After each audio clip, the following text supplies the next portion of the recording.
Olá a todos, eu sou o Ciberpagé, também conhecido como Edgar Franco.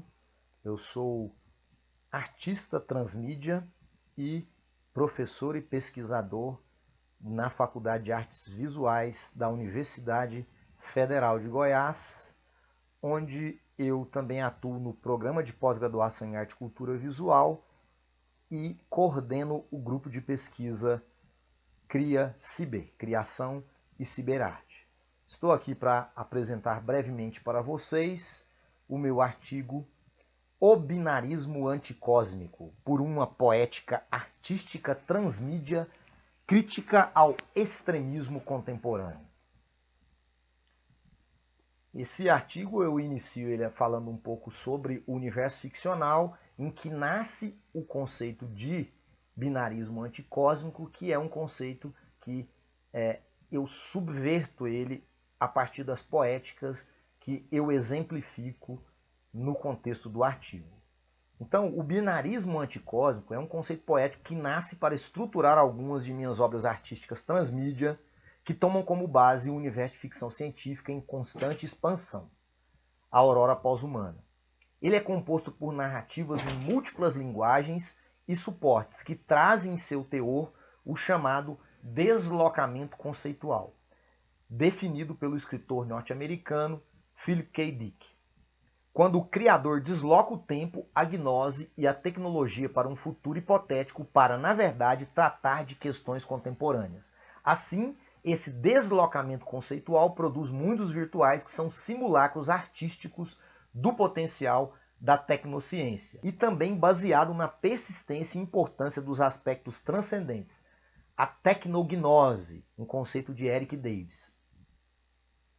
No contexto do universo ficcional, o binarismo anticósmico é uma das consequências da ascensão dos estropianos, humanos que transplantaram a consciência e memória para um chip e que não existem mais em corpos de base carbônica, amplificando as rixas com os tecnogenéticos, humanos com DNA transgênico de animal e vegetal. Nessa minha poética constitutiva, eu lanço mão de uma percepção inspirada por leituras de filósofos como Bauman e a cultura do consumo e volatilidade dos afetos, Baudrillard e a cultura dos simulacros, Byung-Chul Han e a agonia de Eros na cultura hipercompetitiva e narcisista da sociedade de desempenho atual.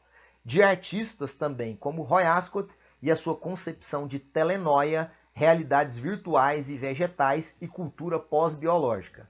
Também de reflexões baseadas na história e tradição ocidental e oriental da magia e do ocultismo, especificamente sobre a essência formadora da vida e do universo, em cosmogonias como a da doutrina teosófica, de Telema e, fundamentalmente, das concepções de Ouspensky e George Gurdjieff, ressaltando que a essência cósmica universal reflete-se na concepção de uma linguagem astral que é codificada nas linguagens humanas.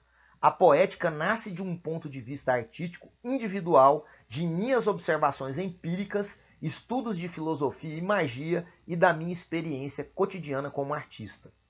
Propõe então uma visão gerada por minhas vivências ao lidar diariamente com aquilo que entendo como linguagem e magia, compreendendo os meus processos criativos como rituais artísticos de autotransmutação.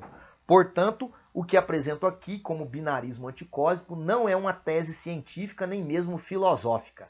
Trata-se de uma licença poética baseada em minhas experiências imanentes e transcendentes. Primeiro, o resgate da tradição ocultista milenar, a concepção de que o absoluto, o todo, o uno, o universo, é a mônada primal. E como já está dito na palavra, ele é unitário. A sua unidade contém toda a complexidade. Por ser unitária e consolidada, não contém paradoxos. Como Gurdjieff destaca, o que ele chama de raio cósmico como uma força baseada na lei de 3. Segundo Gurdjieff, com relação à lei de 3, podemos dizer agora que no absoluto e em tudo há 3 forças em ação, a ativa, a passiva e a neutralizante. Esse absoluto, fechando aspas, esse absoluto se desdobra em conteúdo de múltiplas facetas e instâncias. Simplificadamente, podemos pensar nesses desdobramentos dividindo-os cosmologicamente em cosmos, galáxias, sistemas solares, planetas, satélites. O cosmos é unitário e a partir dele temos desdobramentos de princípios trinários que regem cada instância. Metaforicamente, podemos chamar esses princípios de trindade cósmica regente, sendo eles passivo, ativo e neutro. Na verdade, encaro esses conhecimentos e modelos cosmológicos de forma metafórica.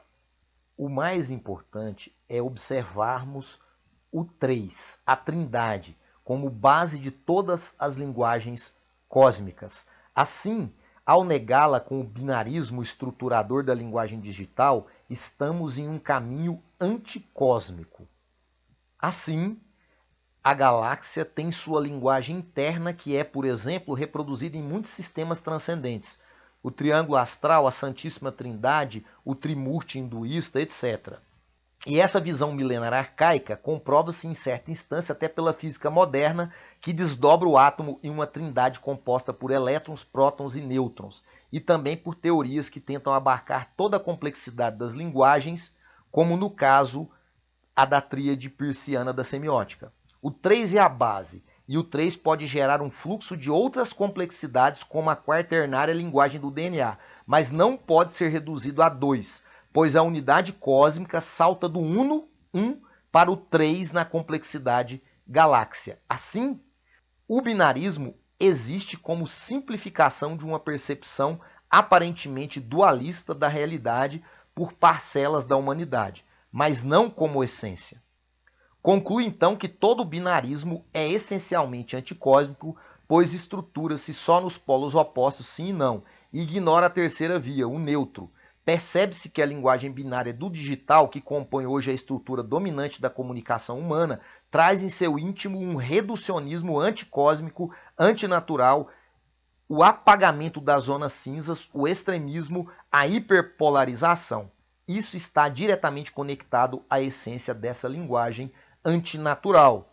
E agora eu vou falar brevemente de algumas obras, são 3 obras que eu apresento no artigo, que trazem então esse contexto de crítica ao binarismo anticósmico.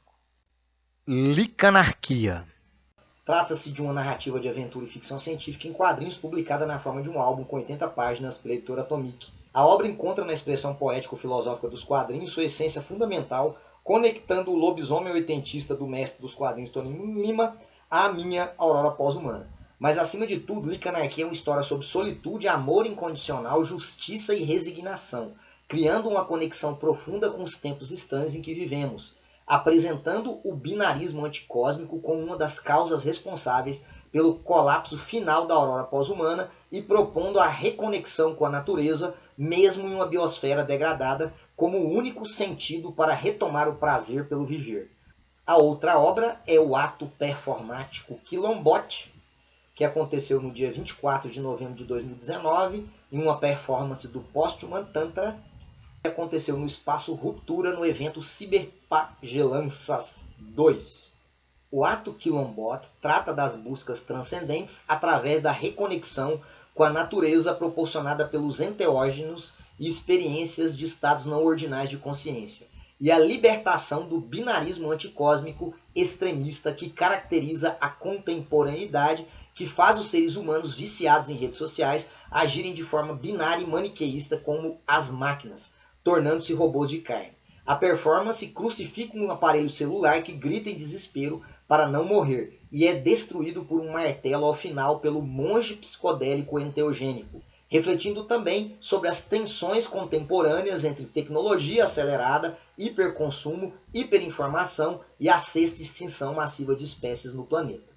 Por fim, o capítulo 1 da história em quadrinhos O Sonho dos Deuses, chamado Naturae. A narrativa metafórica da HQ baseia-se em uma mitologia própria e contextualizada na aurora pós-humana, nos estertores finais da espécie humana, tendo o binarismo anticósmico como a causa maior da completa desconexão com a biosfera que leva ao fim da espécie humana. O capítulo 1 foi publicado pela primeira vez na revista Zanzalá.